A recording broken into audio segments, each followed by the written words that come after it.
2014년 9월 9일 오후 중국 랴오닝성 와팡텐시 응급실에 한 통의 전화가 걸려왔습니다. 여보세요? 사람이 쓰러졌어요. 구급차 좀 빨리 보내주셔야겠어요. 무슨 일이신지 천천히 말씀해주세요. 펑허는 응급실에 구급차를 빨리 보내달라며 전화를 하자마자 곧바로 경찰서에 신고 전화를 했습니다. 거기 경찰서죠.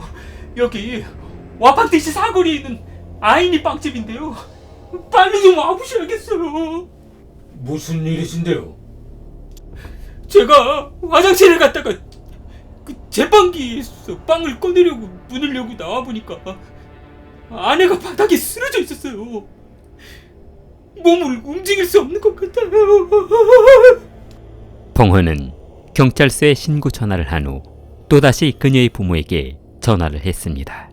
장모님, 밍밍이가 갑자기 쓰러져서 응급실로 실려갔으니까요. 중앙병원으로 빨리 오세요. 너무 놀라지 마시고요.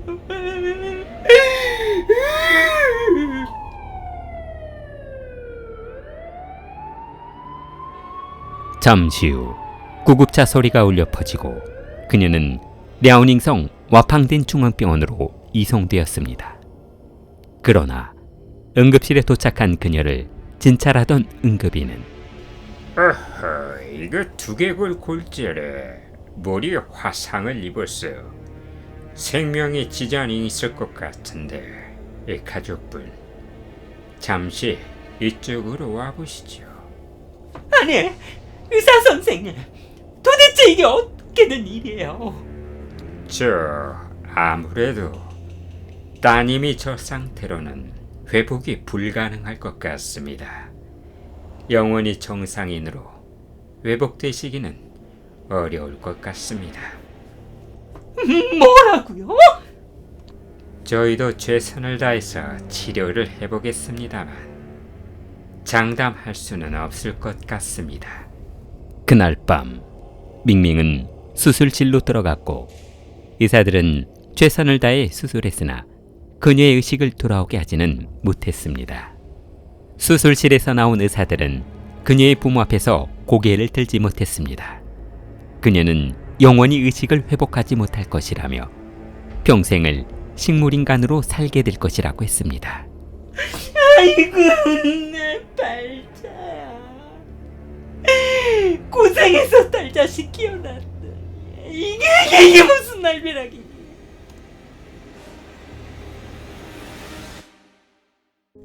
밍밍이 식물인간이 되어 병원에 입원하자 경찰은 사고 당시 그녀와 같이 있었다는 남편 펑어를 참고인 자격으로 불러 조사하기로 했습니다. 네, 제가 화장실 갔다가 문을 열고 들어와 보니까 밍밍이가 쓰러져 있더라고요. 그럼 그 전에 아내분이 경찰은 서류를 뒤적이더니 이거 밍밍 씨가 아내분이 아니셨네요. 그게 어떻게 된 거냐면요. 우리 둘은 교제한 지가 오래됐거든요. 그래서 빵집 하다가 자리 잡으면 그때 결혼식을 올리기로 해서 그렇게 됐습니다. 그러시군요. 그럼 일단 동거인으로 봐야겠군요. 두 분이 싸우신 적은 없고요.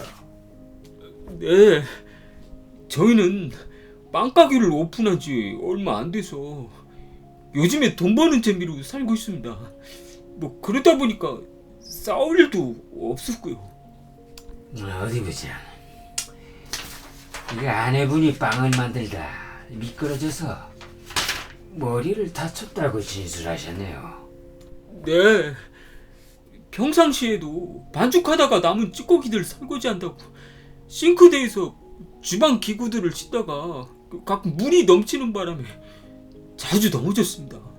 저도 얼마 전에 한번 넘어져서 무릎을 다친 적이 있거든요. 펑허는 바지를 걷어올리며 이거 보세요. 펑허는 경찰서에서 참고인 자격으로 아내가 머리를 다치게 된 과정을 설명한 후 병원으로 달려갔습니다.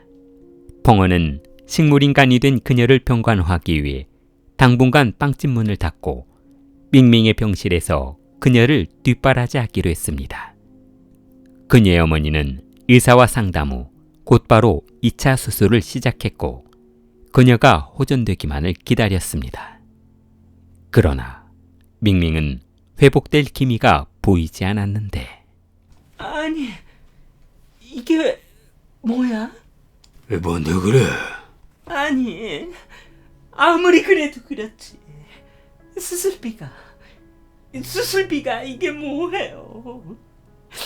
30만 위안, 5천만 원이면 우리 집을 팔아도 못 갚을 돈인데 말이에요. 밍밍의 부모는 인근 농촌에서 과수원을 운영하고 있었는데 한 해 농사를 지어서 사과를 팔아봤자 얼마 벌지 못해 병원비를 충당하기에는 엄두도 낼 수 없는 돈이었습니다. 그러다 보니 병간인을 고용한다는 것은 아예 불가능한 일이었고 밍밍의 어머니가 몸이 좋지 않은 상태였기 때문에 그녀의 동거남 류펑허가 그녀를 병간호하기로 했습니다. 펑허는 사랑하는 그녀의 침대 아래서 쪽잠을 자며 밍밍을 간호했으나 그녀의 병세는 호전될 기미를 보이지 않았습니다. 펑허는 매일 3번에서 4번씩 그녀의 대소변을 받아주고 식사를 먹여주어야만 했는데 그녀는 음식을 섭취하지 못하기 때문에 목에 구멍을 뚫고 액체로 된 식사를 해야 하는 고통을 참으며 견뎌내야 했습니다. 주위에서는 아내의 대소변을 받아주는 펑허가 대단하다며 칭찬을 아끼지 않았는데 자기 아무 걱정하지 말고 이 순간만 이겨내자. 응? 힘들어도 대소변 가리지 말고 내가 다 치울게. 그때 병실 문을 열고 들어오던 밍밍의 부모는 밤낮으로 딸을 병간호해주는 예비 사위가 고마워 눈물만 흐를 뿐이었습니다. 아, 자네가 고생이 많네. 와이프 하나 잘못 만나서 이게 뭔가. 장모님도 별 말씀 다 하십니다. 결혼하면 어차피 제가 해야 할 일인걸요 뭐. 장모님, 그나저나 이번 수술비하고 병원비가 걱정입니다. 제가 지인들에게서 10만 위안은 어떻게든 빌려봤는데요. 나머지는 도저히... 부부도 아닌 예비 신랑인 펑어가 식물인간이 된 여자친구를 위해 24시간 병간호를 하고 있다는 소문은 SNS를 타고 전국에 퍼지기 시작했는데 저 혹시 리밍밍 씨 병실인가요? 그 SNS 보고 연락됐습니다. 도움을 좀 드리고 싶은데요.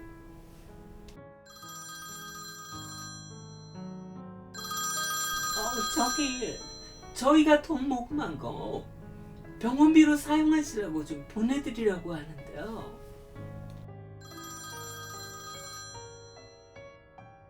얼마 후 방송국에서 감동적인 사랑 이야기를 영상으로 만들어 보고 싶다며 류펑허에게 연락이 왔습니다. 저 식물인간이 된 여자분이 결혼도 하지 않은 분이라고 하시는데 저 혹시 지금 이 순간을 후회하거나 그만두고 싶은 생각이 있으신지요? 저는 단 한 번도 여자친구를 버려두고 떠날 생각은 해본 적이 없습니다. 만약 제가 저 병상에 누워 있었더라도 여자친구가 이 자리를 지켜주고 있을 겁니다. 저는 여자친구가 영원히 일어나지 못한다 하더라도 평생을 같이 할 겁니다. 지금 수술비 문제로 고통이 많으시다고 하는데 잘 해결되고 있으신가요? 네. 많은 분들이 안타까운 사연들을 보시고 도움을 많이 주고 있으십니다. 어제도 침대 위에 돈하고 편지를 놓고 가신 분들이 좀 있었습니다. 저 한 가지 더 묻겠습니다. 그 밍밍 씨하고는 아직 결혼도 안 한 사이신데 이렇게까지 병간호를 할 필요가 있습니까? 떠나버리면 이런 고생을 안 하셔도 될 것 같은데요. 그게 무슨 말씀이세요? 저는 밍밍을 단 한 번도 남이라고 생각한 적이 없었습니다. 영원한 동반자로 생각하고 있습니다. 제가 병실에서 쓰러지는 한이 있어도 그녀 옆에 있을 겁니다.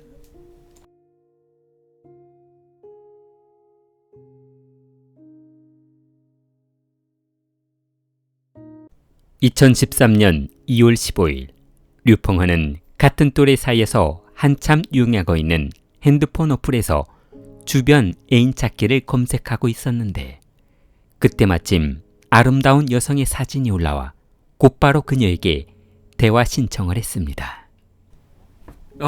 진짜 아름다우시네요. 태어나서 이렇게 아름다우신 분은 처음 보는 것 같아요. 시간 되시면 만날 수 있을까요? 정말요? 그럼 어디에서? 약속 장소하고 시간 정해서 문자로 보내주세요. 처음 채팅을 주고받았던 그날 이후 그녀는 펑허와 대화가 막히지 않고 잘 소통되는 것 같아 펑허의 데이트 신청을 받아주었습니다. 얼마 후 두 사람은 연인 관계로 발전했고 결혼하기로 약속했습니다. 그러나 밍밍의 부모는 딸이 아직 19살에 불과하기 때문에 결혼하기에는 너무 어린 것 같아 남자친구를 좀 만나보고 결정하자며 딸의 결혼을 승낙해주지 않았습니다. 그러자 밍밍은 내 인생 내가 알아서 한다고. 그러니까 내가 정한 앞길을 막지 말아줬으면 좋겠어. 아니 이 녀석이 우리가 너를 어떻게 키웠는데 그따위 말버릇이냐? 뭐? 그동안 나한테 해준 게 뭐가 있는데? 그때 밍밍이 집을 나가려 하자 얘야!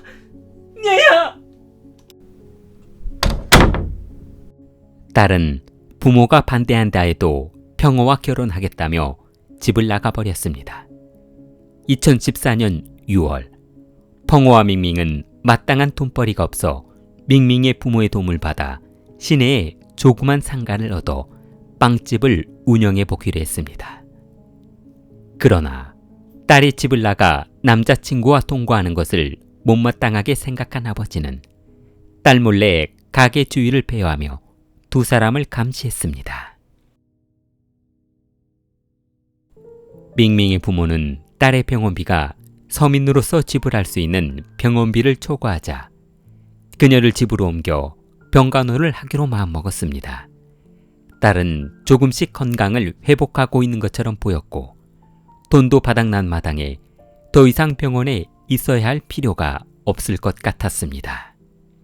2015년 1월 밍밍의 어머니는 그동안 병원에 입원했던 병원비를 보험 처리하기 위해 사무실로 들어갔는데 아니, 그게 무슨 말씀이세요? 보험이 안 된다니요. 저도 위에서 지시하는 거라 어쩔 수 없다고요. 아니, 그럼 그 많은 병원비를 어떻게 보험으로 처리하지 않고 자비로 지급하냐고요? 저 어머니, 어묵과장은 수술받았던 차트를 보여주며 이 수술 기록을 보시면 저건 사고로 넘어져 생길 수 있는 상처가 아닙니다.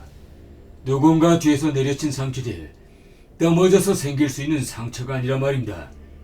막말로 둘이 짜고 보험 걸며 받아내려고 뒤에서 내리쳤는지 저희가 어떻게 합니까? 그때 어머니가 놀라며 아니, 그게 무슨 말씀이세요? 누가 머리를 내려치다니요? 딸의 병원비를 보험 처리하러 갔다가 이상한 소리를 듣게 된 어머니는 진실을 밝히기 위해 경찰에 신고했습니다. 어머니는 나머지 병원비는 모두 지급하고 잔금 5천 유안에 대한 자격증을 작성하며 딸을 일단 퇴원시켰습니다.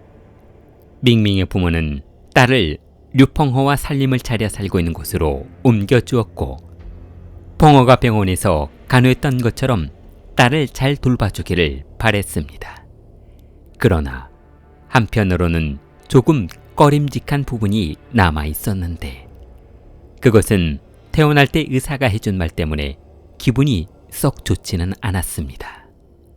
2015년 3월 어머니는 사이가 외출한 사이에 딸과 둘이 있게 되자 아가, 엄마가 뭘 좀 물어볼 테니까 맞으면 눈을 2번 깜빡이고 아니면 눈을 한 번만 깜빡여. 알았지? 딸이 눈을 깜빡이자 너 혹시 사고 났을 때 류서방이 흉기로 내 머리를 때렸니? 어머니는 딸에게 묻자마자 긴장되어 마른 침을 삼키고 있었습니다. 잠시 후 침대 위에 누워있던 밍밍이 눈을 2번 깜빡이자 어머니는 온몸에 닭살이 돋았습니다. 아이고만이나. 사건의 진실을 알게 된 그날 이후 어머니는 딸을 집으로 데려와 간호하겠다며 딸을 집으로 데려왔고 이제 그녀는 상당히 회복되어 조만간 거동할 수 있을 것 같았습니다. 밍밍이 처갓집에서 치료를 시작한 후 회복 속도가 몰라보게 빨라지자 펑어는 무엇인가 눈치챈 사람처럼 처갓집 방문이 줄어들더니 연락도 끊고 사라져버렸습니다. 2015년 4월 어느 날 오전 이전까지 아무런 움직임이 없었던 그녀는 갑자기 식물인간에서 깨어나 어머니를 찾았습니다. 그리고 사고 당시 상황을 말해 주었습니다. 어머니는 너무 놀라 경찰을 불렀고 딸은 경찰에게 그날 있었던 모든 일을 이야기해 주었습니다. 그녀는 사고 당시의 날짜도 선명하게 기억하고 있었습니다. 저는 9월 29일 낮 12시에 빵을 구웠습니다. 그런데 실수로 오븐에 있는 빵 4접시를 태워버렸습니다. 그러자 잠시 후 화가 난 남자친구가 또 빵을 태웠냐며 밀가루를 반죽하는 몽둥이를 들고 와서 제 뒤통수를 내려쳤습니다. 그리고 저는 바닥에 쓰러져 버렸습니다. 그때 충격이 크셨을 텐데 그 상황을 기억하고 있으시군요. 그런데 남자친구는 분이 풀리지 않았는지 의식을 잃고 쓰러진 제 위에 올랐다 다시 한번 몽둥이로 내려쳤습니다. 그 뒤로 저는 눈으로 보고 듣는 것은 가능했지만 말하고 싶어도 말할 수 없었고 몸을 전혀 움직일 수 없었습니다. 2016년 4월 경찰은 밍밍이 주방에서 미끄러졌다는 남자친구의 진술이 거짓이었다는 사실을 알아차리게 되었고 외팡된 경찰은 도주한 류펑어를 추적했습니다. 그리고 전국의 수배 전단을 살포했습니다. 4월 20일 외진 호텔에 숨어 지내던 펑어는 검거되었고 외팡현 경찰서로 호송되었습니다. 2016년 11월 류팡어는 1심에서 사형을 선고받았고 법원은 그의 가족에게 25만 위안 4,600만 원을 위로금으로 지급하라고 명령했습니다.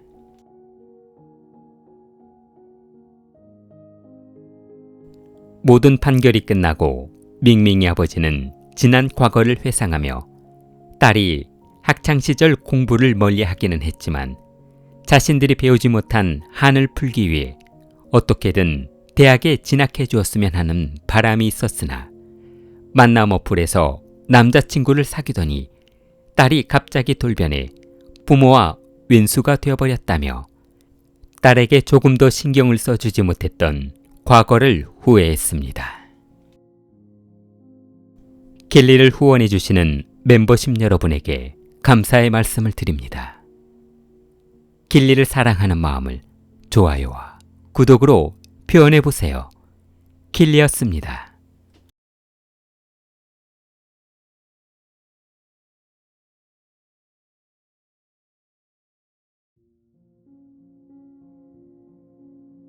여기 수많은 인파에 뒤섞여 사형장으로 끌려가는 한 남성은 그저 참담한 표정을 하고 있습니다. 사람들은 야유를 하지 않고 조용히 그를 따라가기만 하고 있습니다. 젊은 나이에 사형장으로 끌려오게 된 그에게 과연 무슨 일이 있었을까요? 오용의 부모는 이혼 후 아버지가 집을 나가버리는 바람에 생계를 유지할 수 없는 상황이 되었고 그의 어머니는 밤낮으로 식당 일을 찾아 일을 하며 돈을 벌고 있었습니다. 그러나 그는 비록 어린 나이였지만 그런 어머니의 고통을 더 이상 보고만 있을 수 없어 항상 책을 손에 쥐고 다니며 학업에 열중했습니다.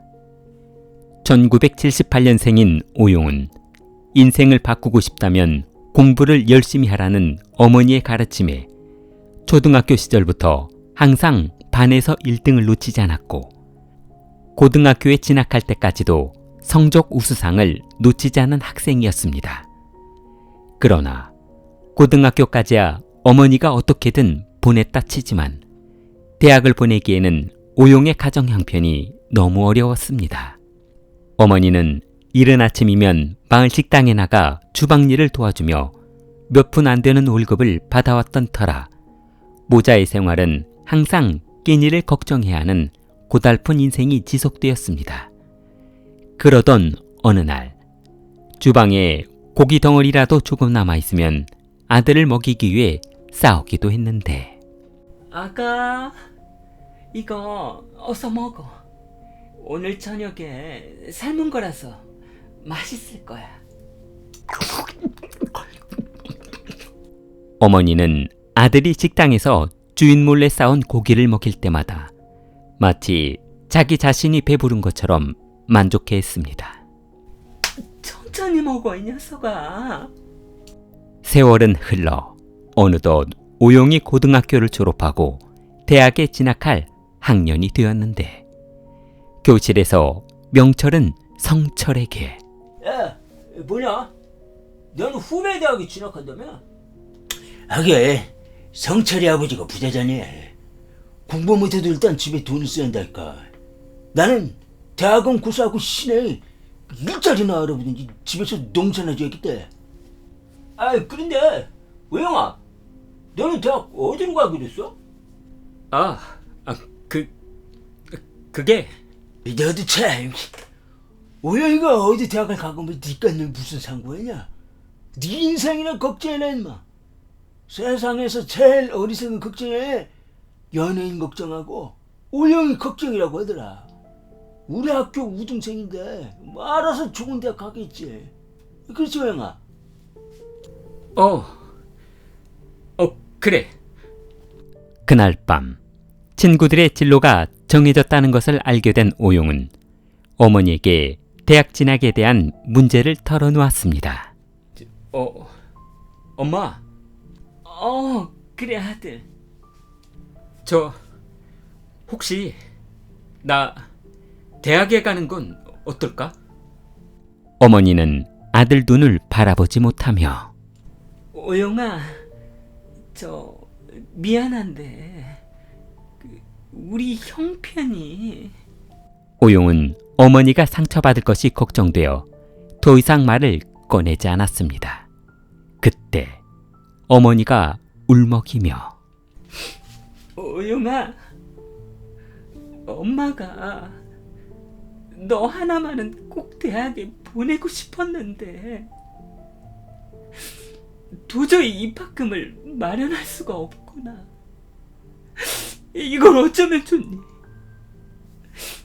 엄마 때문에 내가 대학을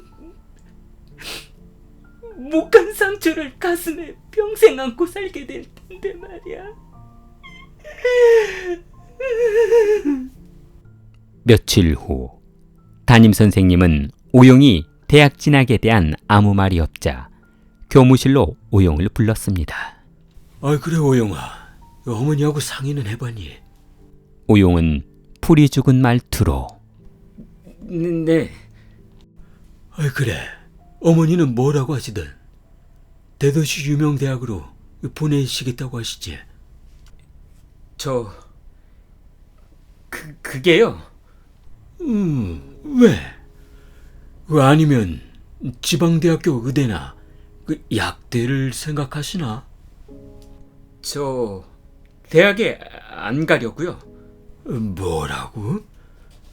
야, 이 녀석아, 그렇게 좋은 성적으로 대학을 안 가다니, 그게 무슨 말이냐? 그래도 내가 우리 학교 전교 4등 안에 드는 녀석이 아니냐? 집에 뭐 문제라도 있는 거냐? 아니에요. 그런 건 없어요. 저 그냥 일찍 돈 벌고 싶어서요. 선생님은 오용이 대학을 가지 않으려는 눈치를 채고 너 혹시 학비 때문에 그러는 게냐? 오용이 눈물을 글썽이자 이거 대학이 말이다. 학비가 비싼 대학만 있는 것이 아니란다. 국비로 운영되는 사범대학도 있고 사관학교도 있기 때문에 크게 부담을 갖지 않아도 된단다. 그러나 오용은 선생님의 위로에도 대학을 포기한 결심을 굽히지 않았습니다. 1999년 5월 학비가 없어 대학 진학을 포기한 오용은 대학 대신 군에 입대하며 새로운 인생을 준비했습니다. 그따위 정신으로 나라를 지킬 수 있겠습니까? 없겠습니까? 없습니다. 그럼 어떻게 해야겠습니까? 될 때까지 해야 합니다. 그걸 아는 사람이 그따위로 행동을 한가? 엎드려 자르글라 우르글라. 최전방 포병 부대에 자대 배치를 받은 오용은 매일 구타를 당하며 얼차려를 받는 군 생활이 무섭고 지겹기만 했습니다. 자고 일어나면 어떤 일이 벌어질까 하는 걱정에 잠도 오지 않았습니다.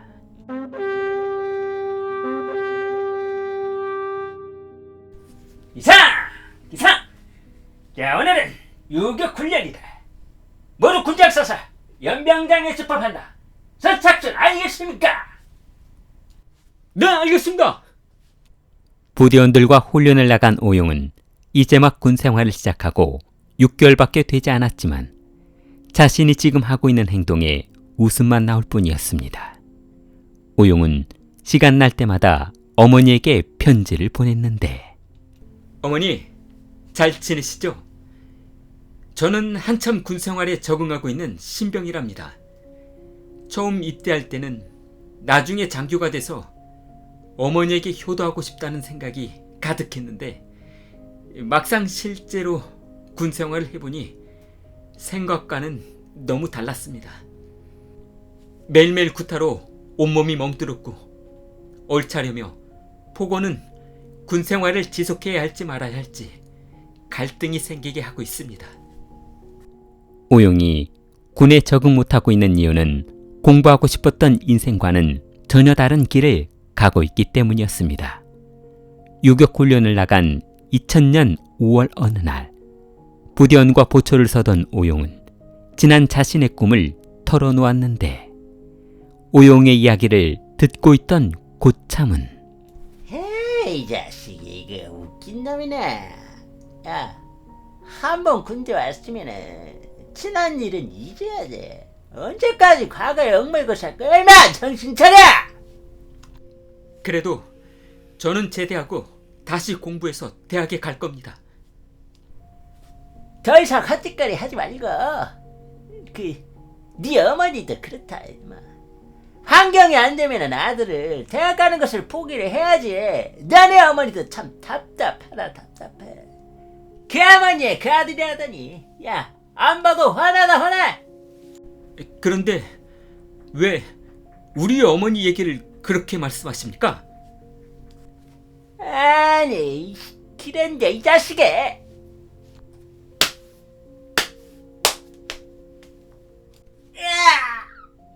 오용은 훈련 중 부대 동료와 싸움이나 상대방을 크게 다치게 해 군에서 문제가 커지기 전에 강제 전역을 시켜버렸습니다. 그러자 아무 준비도 없이 사회에 나오게 된 오용은 어쩔 수 없이 직장을 찾아야만 했습니다. 저 경비 구하신다고 해서 찾아왔는데요.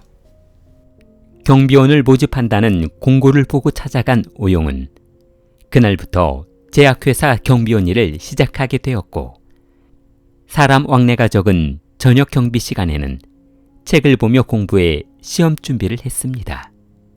그러던 어느 날 오후, 회사 앞을 지나던 두 남성이 발걸음을 멈추며 야, 너 오영이 아니냐? 누구신지. 아니 나의 정카 고등학교 동창. 야 그러고 보니까 우리네 오랜만이다. 야 멀리 대학 간 줄 알았는데 고향으로 돌아왔구나. 고등학교 시절 문제아들이었던 정커와 슈랑조는 학창시절 그렇게 공부도 잘하고 선생님들에게 이쁨을 받았던 오용이 경비나 서고 있자 자신들과 어울려 다니자며 자주 찾아갔습니다. 얼마 후 세 사람은 만남이 잦아지더니 정커는 이상한 계획을 세우게 되었습니다. 그날 저녁 술집에서 술을 마시던 정커는 야 여기 사장이 매주 금요일에 수금한 돈 가지고 은행 가는 거 알아? 나는 그런 거 모르지. 그냥 경비만 설 뿐인데. 그 사장놈이 수천만 원을 혼자 차에 싣고 다니는 걸 모른단 말이야? 하긴 이거 하는 사람이 몇 명 없다. 없어. 그런데 그게 뭐 어때서? 너도 참 눈치도 없다. 우리가 그 사장놈을 털자 이거지. 그럼 너희 어머니도 더 이상 고생할 필요도 없고 말이야. 아이 그래 뭐 이런 기회가 아무 때나 오는 게 아니라고. 나는 무서워서 그런 거 못할 것 같은데. 그런데 사장이 현금을 그렇게 많이 가지고 다녀? 그렇다니까. 나는 그냥 아무것도 하지 말고 사장이 회사에서 언제 나오는지는 알아보고 경비만 서주면 돼. 고생하시는 어머니를 생각해보라고. 어때? 할 말이야. 며칠 후 세 사람은 권총을 준비해 사장이 회사에서 나오기만을 기다렸습니다. 잠시 후 사장이 현금을 차에 싣고 은행으로 출발하자 세 사람은 그의 뒤를 따라갔습니다. 오영아, 너는 저기 누가 오는가 막만 보고 있어. 사장이 출발하자 한적한 곳에서 오토바이로 그의 앞을 막고 살해한 후 사장이 가지고 있던 180만 원을 빼앗아 달아났습니다. 검거될 것이 두려웠던 세 사람은 도주한 곳에서 돈을 나누어 갖고 뿔뿔이 흩어지기로 했습니다. 경찰은 수사하던 중 회사 경비가 갑자기 사라진 것을 이상하게 생각해 오용을 검거하기로 했습니다. 그리고 그의 어머니를 설득해 아들에게 연락이 오면 경찰이 검거할 수 있게 해달라며 부탁했습니다. 얼마 후 옷과 돈이 필요했던 아들은 숨어 지내다 지쳐 어머니에게 전화했고, 어머니 집에 상주하고 있던 경찰은 어머니와 함께 아들과 약속한 장소로 나가기로 했습니다. 그러나 오용은 경찰이 자신을 검거하기 위해 약속 장소에 잠복해 있다는 사실을 알고 도주해 숲속에 움막을 치고 2년 동안 숨어 지내야만 했습니다.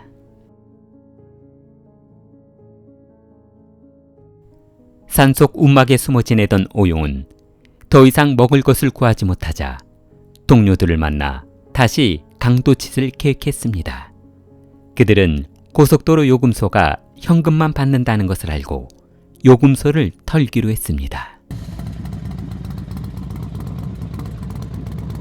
요금소에 도착한 일당은 오토바이에서 내린 후 권총을 들고 고속도로 사무실을 들어갔습니다. 움직이면 다 죽는 거야.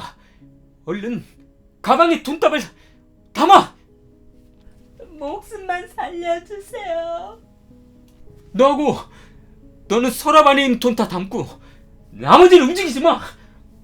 그때 총성을 듣고 달려온 경비가 사무실에 들어오자 당신들 뭐야? 이런 오용은 경비원에 붙잡힐 것이 두려워 총을 쏴 살해했습니다. 오용과 일당은 돈을 챙겨 도주했고 경찰은 그들을 잡기 위해 혈안이 돼 있었습니다.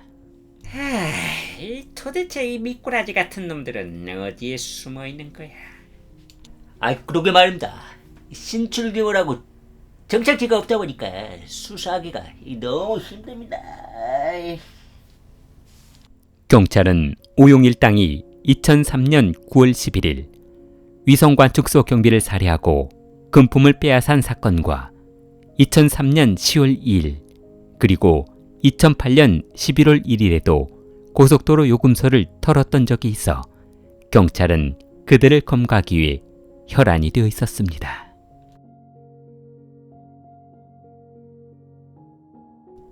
(2008년 11월 11일) 오전 경찰은 그들이 자주 출몰하는 지역의 고속도로 요금소를 다시 털 것으로 생각하고 신고 전화가 걸려오면 바로 출동하기 위해 준비하고 있었습니다.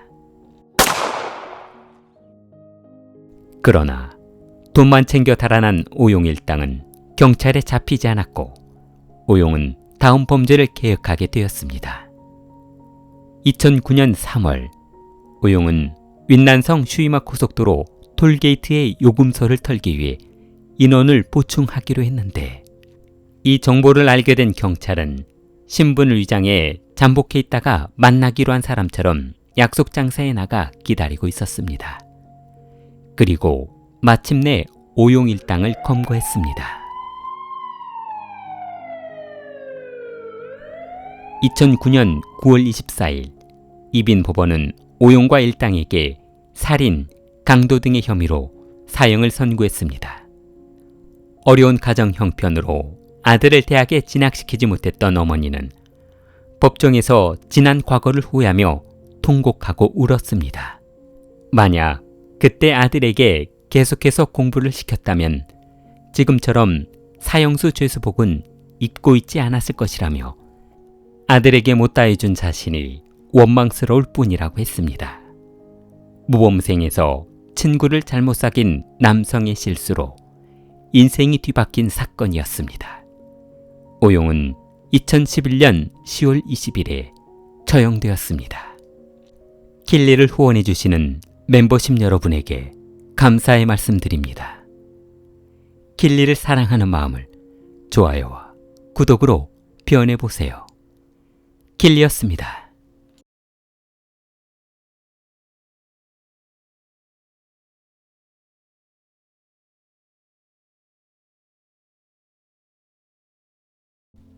(2013년 3월 1일) 중국 광시성 위용시 롱현에 있는 조그만 벽돌 공장에 직장 동료가 출근 시간이 되어도 회사에 나오지 않자 그의 집으로 가보기로 했습니다. 집에 도착한 동료들은 우씨를 아무리 불러봐도 인기척이 없자 왕룡은 집 안에 들어가 보기로 했는데 우씨 집에 있어? 아이고 사람이 이거 해가 중천에 떴는데 출근할 생각은 안 하고 아직까지 자는 거야 왜 이거? 아유 이게 뭐야 이게?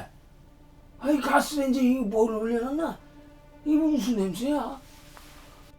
왕룡은 코를 막고 현관문을 열어 우씨를 아무리 불러봐도 인기척이 없자 그의 딸 희정을 불러봤습니다. 아유 희등아 집안에는 불에 타담한 흔적이 곳곳에 남아있자 갑자기 무서운 생각이 들어 집안에 들어가기가 싫어졌습니다. 그러나 위씨와 딸이 걱정되었던 왕룡은 집안에 들어가 안방문을 열었는데 안방은 천장과 바닥이 붉게 타 시커멓게 변해 있었습니다. 침대와 이불은 불에 타 검게 그을려 있었는데 침대 위에 타담한 이불 끝으로 나온 발을 보며 아이, 어떻게 된 거야? 집에 이거 불이 났었네. 위신 어디 가고 이거? 그때 왕룡이 이불을 걷어 젖히는 순간 이거 뭐야? 왕룡은 침대 위에 죽어있는 위씨의 딸을 보며 겁에 질린 표정으로 집을 나왔습니다. 여보세요? 여기 사람이 죽었어요. 위씨의 집에 경찰이 도착하자 깨진 유리 조각이며 파손된 집안 물건으로 보아 강도가 들었던 것으로 생각했습니다. 그리고 침대 위에 있던 그녀는 불에 타 검게 그은 흔적만 있을 뿐 강도의 흔적은 남아있지 않았습니다. 안방은 아마도 누군가와 몸싸움을 한 것처럼 아수라장이 되어 있었고 식탁 바닥에는 흩어진 음식물들이며 부서진 테이블만 남아있을 뿐이었습니다. 그런데 경찰은 불에 타담한 이불 속에서 한 가지 흔적이라면 흔적일 수도 있는 머리카락 몇 개를 발견했습니다. 유전자 검사 결과 그 머리카락은 희정의 아버지 것으로 확인되었습니다. 그런데 더욱 이상한 것은 타 죽은 것으로 예상이 되었던 그녀의 목 주위에 강한 압박근이 남아 있었는데 이는 여성의 직접적인 사망 원인이 화재에 의한 사고가 아닌 질식사가 확실한 것으로 보였습니다.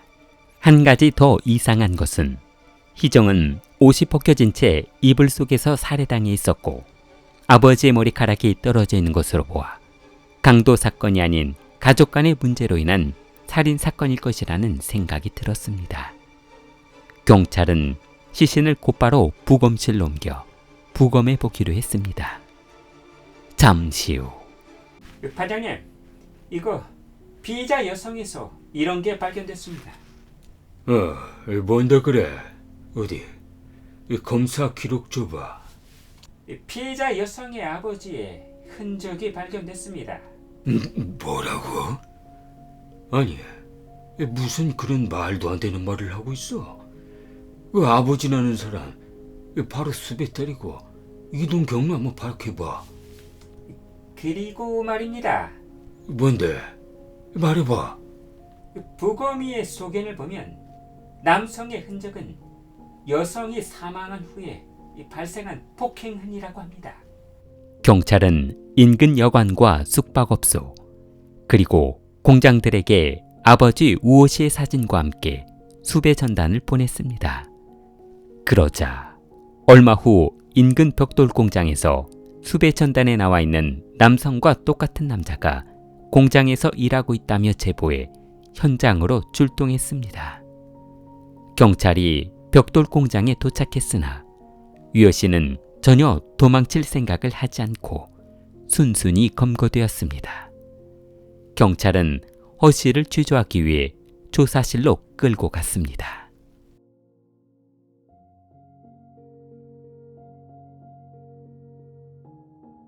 16년 전 지인의 소개로 만난 여성과 결혼한 허 씨는 아내와 행복한 결혼 생활이 지속될 것으로 생각했으나 그의 결혼 생활은 평탄치 않았습니다. 성격 차이가 심했던 아내와 자주 싸우던 그는 딸 희정이 중학생이 되던 해 부인과 이혼하게 되어 어쩔 수 없이 딸을 양육하게 되었습니다. 이전에 살던 집에서 이사간 허 씨는 벽돌 공장에 취직했고 딸을 공장 인근의 학교에 전학시켰습니다.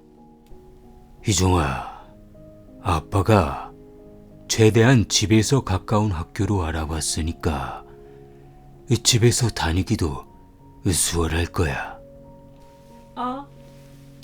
그리고 뭐 먹고 싶은 거 있거나 사고 싶은 거 있으면 아빠한테 말하고. 이제 엄마가 올 수 없으니까 아빠하고 모든 것을 해결해야 하거든. 알았지? 네. 네, 그래. 아이고, 우리 이쁜 희정이 전학온 학교에서도 그 우수상 받아야 한다.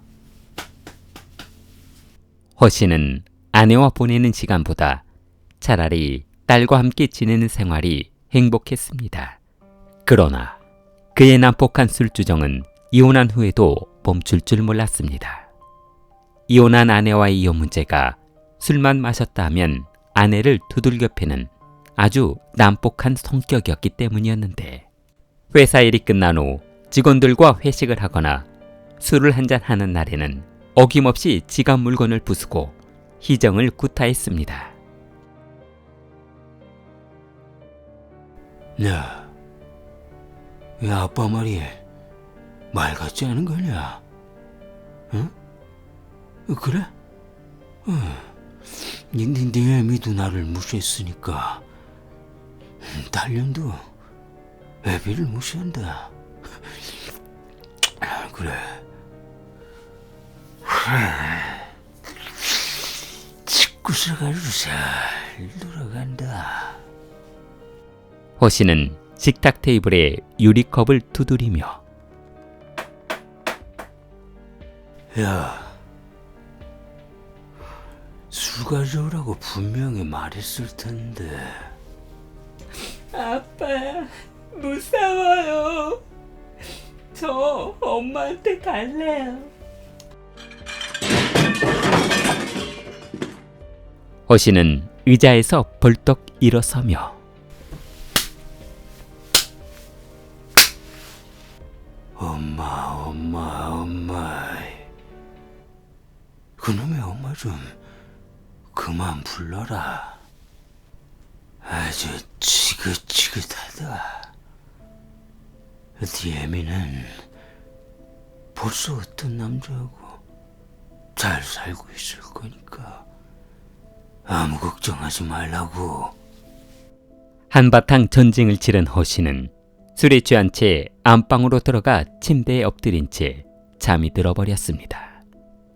희정은 아수라장이 된 집안을 치우며 눈물을 흘렸습니다.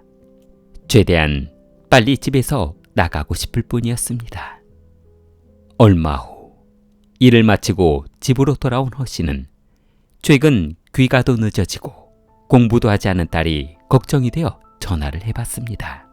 그러나 딸은 수차례 전화를 해도 받지 않았는데, 아이고, 무슨 일 있는 거 아니야? 내가 술 마시고 집을 난장판으로 만들어서 그러는 건가? 그나저나 돌아올 시간이 다 됐는데.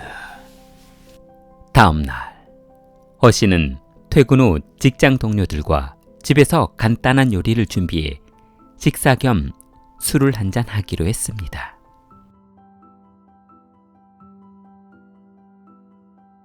(2013년 2월 20일) 그래, 어씨. 몇 시까지 하면 돼? 지금 한참 음식 만들고 있으니까 한두 시간 정도 있다가 종치랑 오면 돼. 주방에서 한참 요리를 하고 있던 허씨는 그런데 말이야. 내가 요리를 하느라 술을 안 사왔는데 오는 길에 술 좀 사다 줄 수 있지? 아이, 나 이거 자네 걸려서 조금 늦을 것 같은데. 이왕 쏘는 거 그냥 자네가 술까지 쏘지 그래야. 화끈한 게 좋잖아. 나이 참. 그럼 내가 요리도 하고 술도 사니까 다음에 왕씨하고 쫑치가 술 한잔 사야 되네. 나 지금 거금을 써서 위샹로스하고 꽁파오지딩 마라샹궈를 만들어 놨다고. 그러니까 다음에는 아가씨 나오는 술집으로 말이야. 알았어. 자는 끝나는 대로 쫑 짜고 바로 갈 테니까 걱정을 말해. 허씨는 루천과 통화가 끝나자 만들어 놓은 음식들을 순서대로 식탁 위에 올려놓았습니다.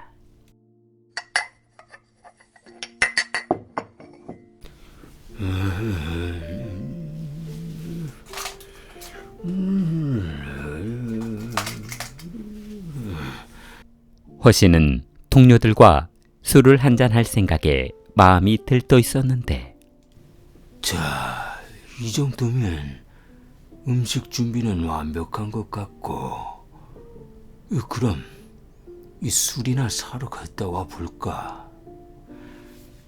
지갑이 어디 있더라?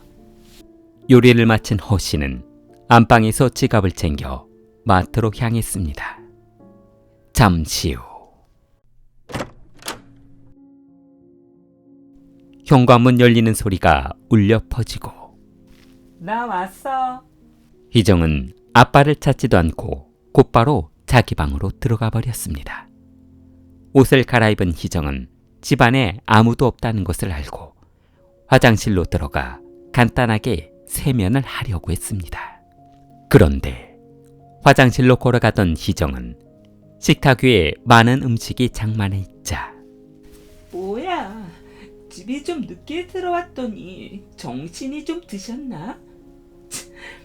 살다 별일 다 보겠네. 희정은 아버지가 만들어 놓은 요리를 아무 생각 없이 먹고 있었습니다.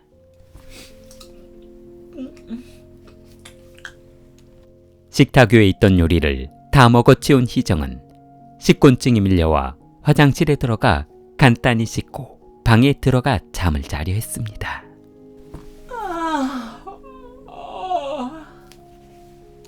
세면을 마친 희정은 식탁을 보며 그래. 귀찮은데 그냥 내일 치우자. 희정이 방으로 들어가 문을 닫고 침대에 눕자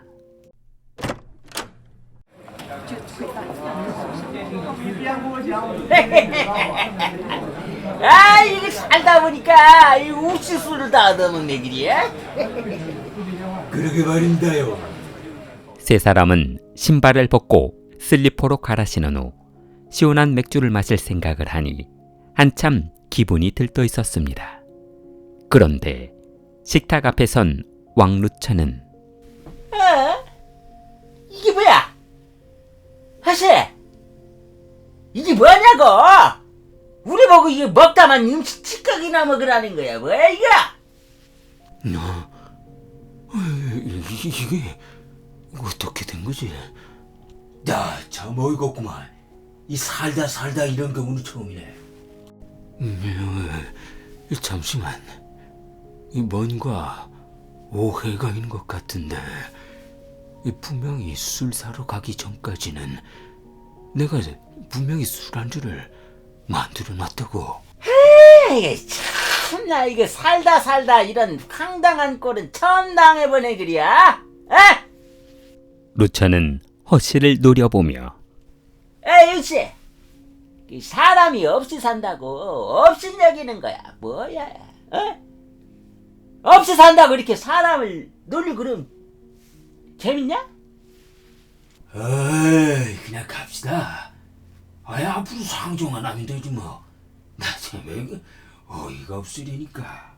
루천과 쫑찌는 분이 풀리지 않은 표정을 하며 집을 나가버렸습니다.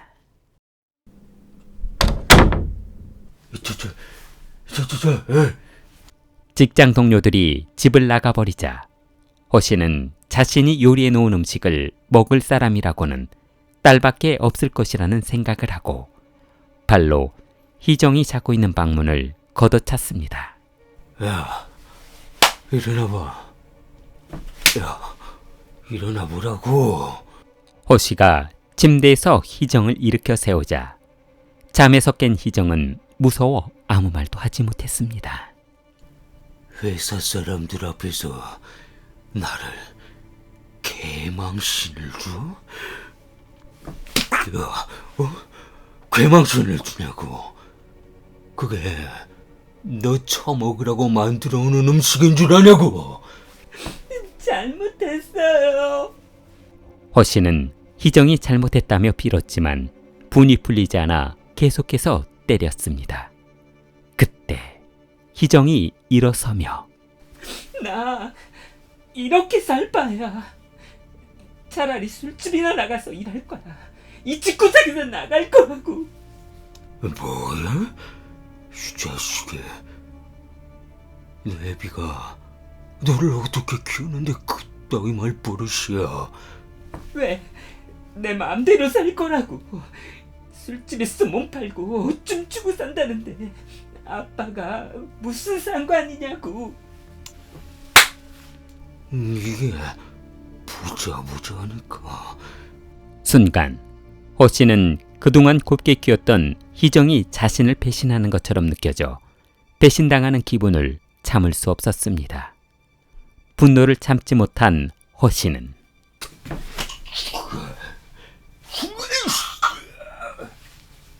두 손으로 희정의 목을 조였습니다. 죽으라고. 잠시 후 희정이 숨을 쉬지 않자 너무 놀란 허 씨는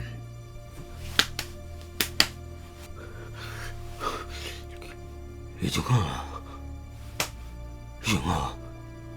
일어나봐. 희정아. 희정이 숨을 쉬지 않자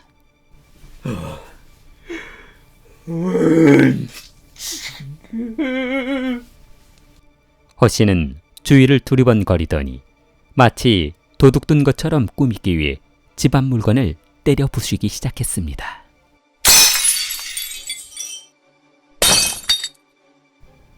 그래. 어차피 죽은 거 싸그리 태워서 흔적이라도 없애자. 그렇다면 뭐. 허 씨는 침대 앞에서 바지를 내렸습니다.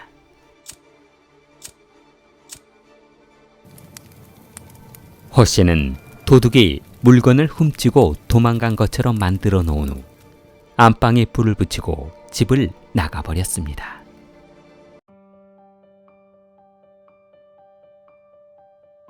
(2013년 3월 1일) 허 씨의 동료들은 한 번도 결근한 적이 없는 허 씨가 출근을 하지 않자 왕률과 왕루천이 허 씨의 집을 방문해 보기로 했습니다. 옷이 집에 있어? 직장 동료들이 집 안에 들어가자 딸 희정이 불에 타 사망한 것을 확인하고 경찰에 신고했습니다. 그러나 모든 계획이 맞아떨어질 것으로 생각하고 인근 벽돌 공장으로 일자리를 옮겨 일하던 허 씨는 경찰이 검거하러 오자 아무런 반응을 하지 않고 순순히 잡혀갔습니다. 2013년 3월 광치성 위린시 법원은 우호 씨에게 사형을 선고했습니다. 길레를 후원해 주시는 멤버십 여러분에게 감사의 말씀드립니다. 길리를 사랑하는 마음을 좋아요와 구독으로 표현해 보세요. 길리였습니다.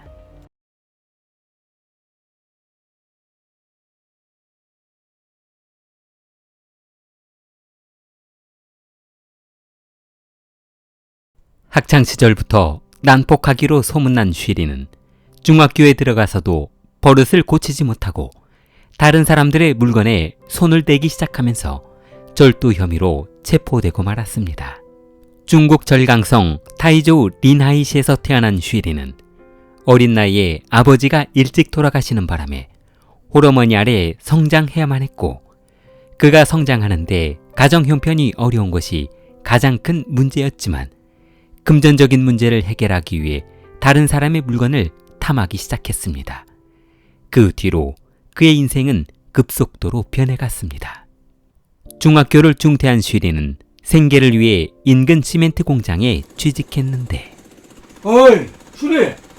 물건 나가야 하니까 사무실에 가서 출하준비를 좀 받아줘 와. 네, 알겠습니다. 쉬리는 황주임의 부탁으로 출하전표를 가지러 가기 위해 사무실에 들어갔습니다. 저 출하전표 가지러. 슈이리가 사무실에 들어갔으나 사무실 안에는 아무도 있지 않았습니다. 그러자 슈이리는 항상 전표를 가지러 가던 격리 자리로 가서 전표가 있나 둘러보았는데 우연히 책상 위에 수금해온 현금이 있는 것을 발견했습니다. 순간 현금을 보자 욕심이 생긴 슈이리는 계세요? 계세?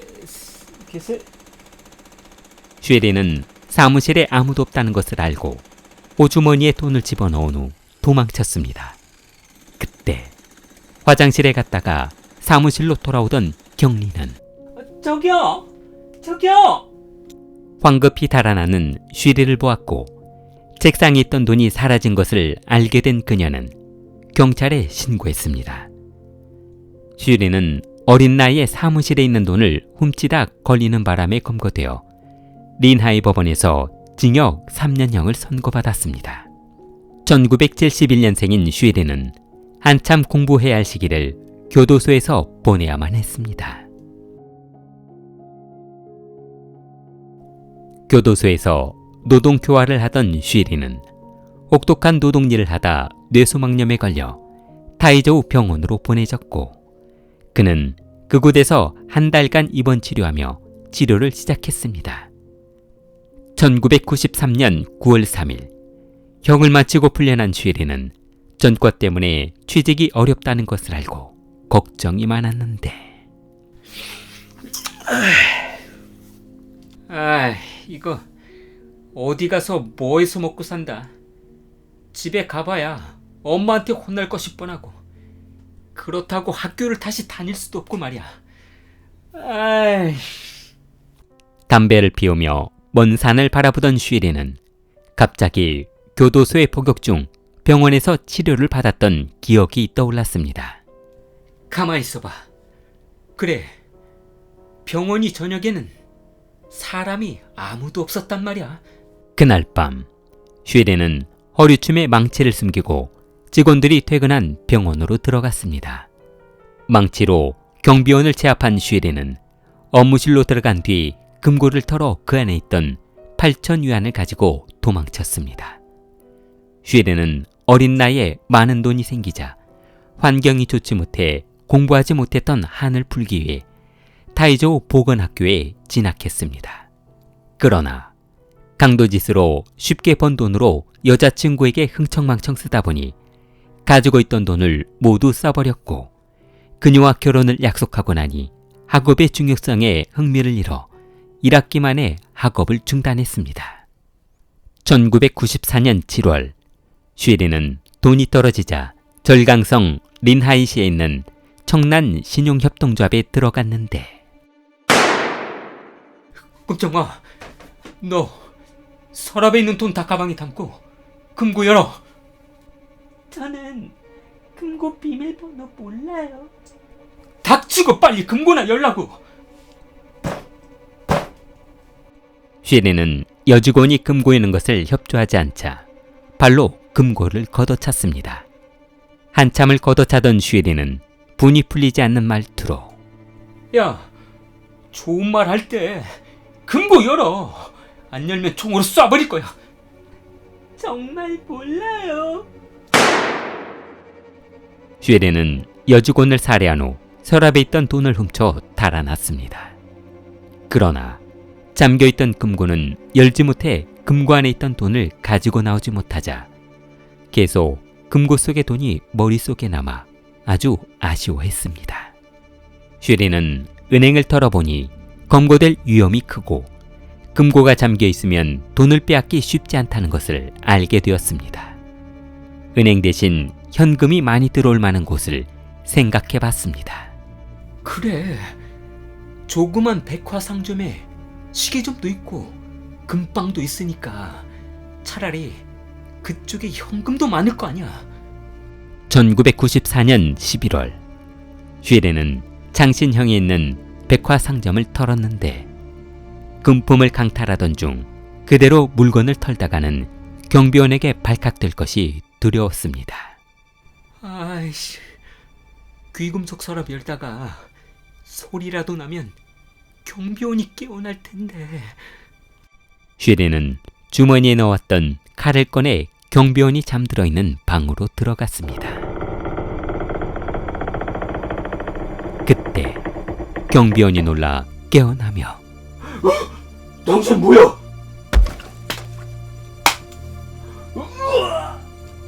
쉐리는 범행이 걸리지 않게 경비원을 살해하고 보석과 오, 시계 금을 빼앗아 달아났습니다.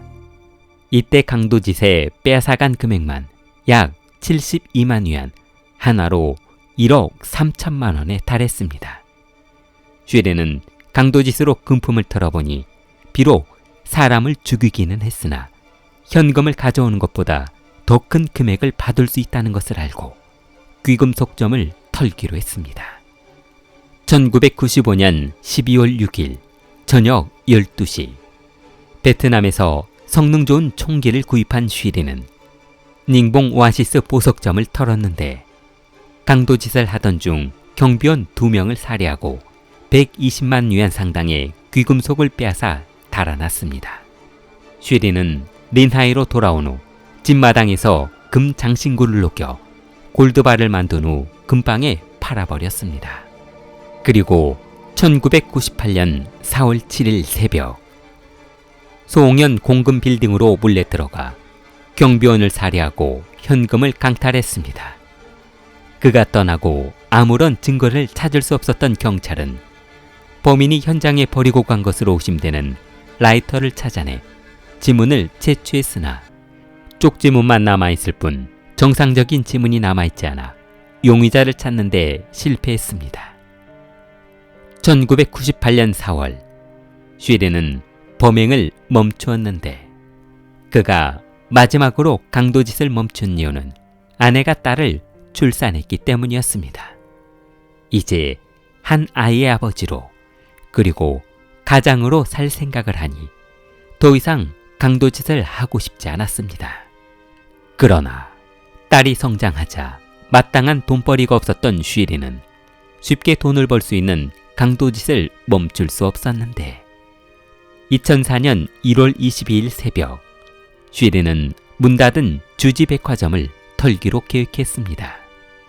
쉐리가 1월 22일로 날짜를 택한 이유는 그날 저녁에 설날 축제를 하기 때문에 마을 사람들이 폭죽을 터뜨려 총성이 울려 퍼지더라도 의심받지 않을 것 같기 때문이었습니다.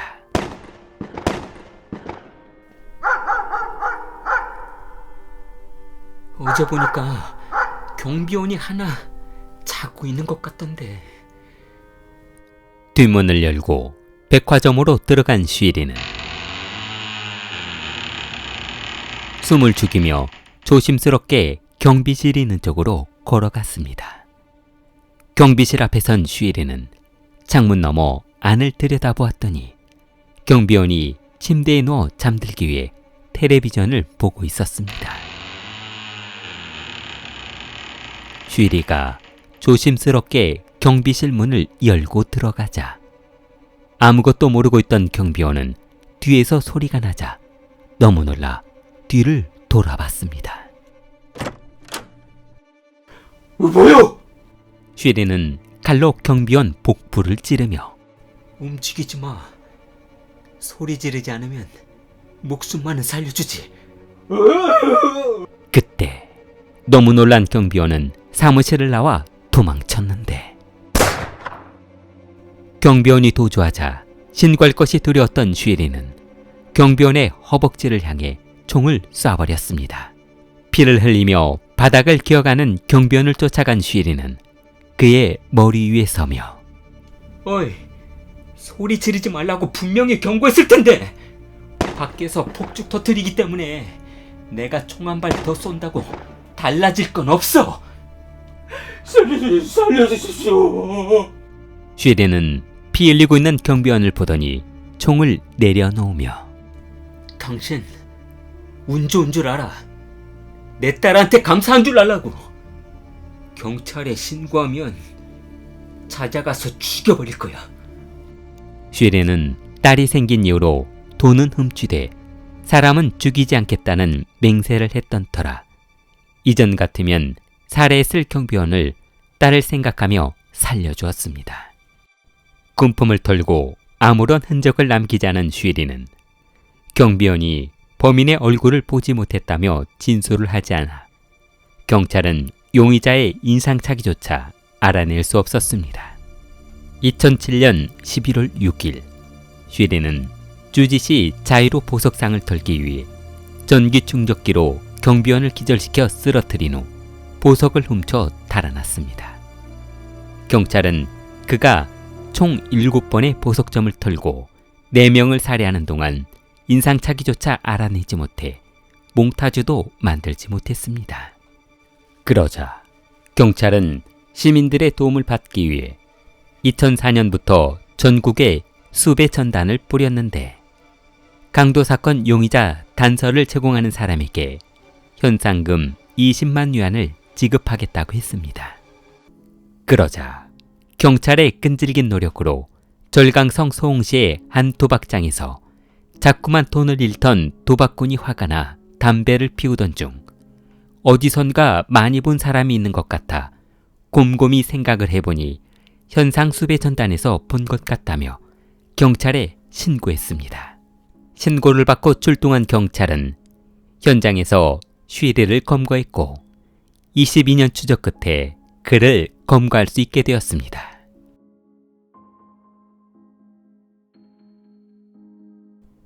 사건은 시간이 흘러 유전자 검사 기계가 들어오게 되면서 도박장에서 검거한 쉐리의 유전자와 이전에 경비원이 사망한 현장에서 떨어져 있던 라이터에서 발견된 유전자를 대조한 결과가 일치해 용의자를 검거할 수 있게 되었습니다. 2017년 10월 20일 소홍경찰은 도박장에서 도박하던 쉐리를 22년 전 강도살인 사건 혐의로 검거했습니다. 2017년 10월 10일 소홍중급임면법원은 7번의 강도행위와 불법 모기 소지죄 그리고 4명을 살해한 쉐리에게 사형을 선고했습니다. 영원히 잡히지 않을 것처럼 20년 넘게 도피 생활을 한 쉐리의 범죄는 끈질긴 경찰의 노력으로 막을 내리게 되었습니다. 길리를 후원해주시는 멤버십 여러분에게 감사의 말씀드립니다. 길리를 사랑하는 마음을 좋아요와 구독으로 표현해보세요. 길리였습니다.